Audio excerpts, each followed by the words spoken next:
Hello mga ka-towels, welcome to my channel, Rides Vlog Moto. Ito ngayong araw, nag-test na naman ako ng Suzuki Swift. Ito, oh, pagka ganon yung sasakyan nyo, mas biglang baba agad.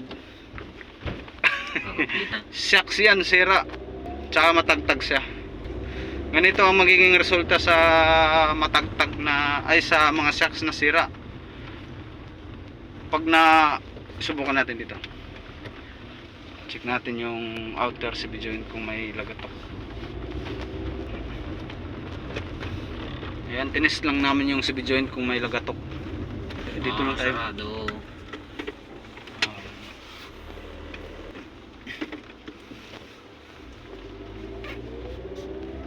Wala, goods yung CV joint nya.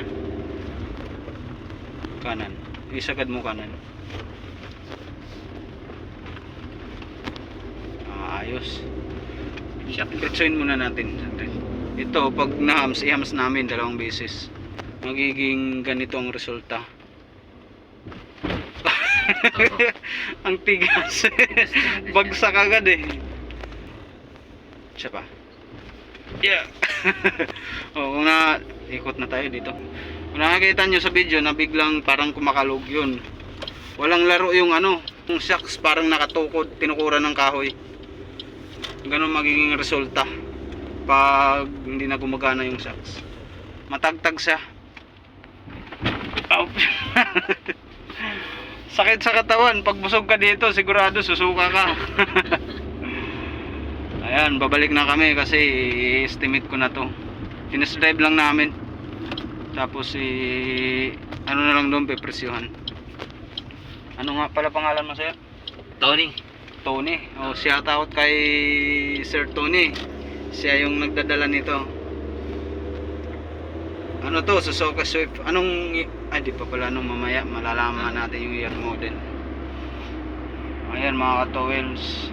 Pag ganito sa asfalto, hindi nyo mahalata yan kasi pantay, makinis yung daan eh. Malalaman nyo lang, malalaman nyo lang, wala na, sorry, nabulol na naman.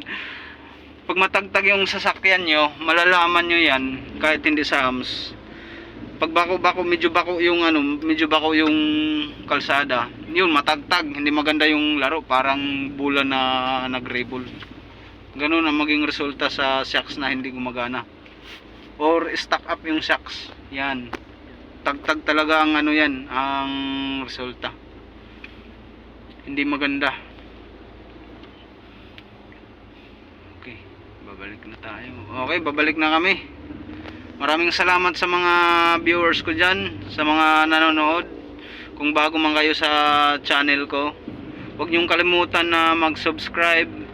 I-click nyo na rin yung button notification bell para lagi kayong update sa mga sumusunod ko na upload ng mga vlogs. Okay, hanggang dito na lang. Kita-kita tayo sa sunod na upload ko na vlog. Bye bye.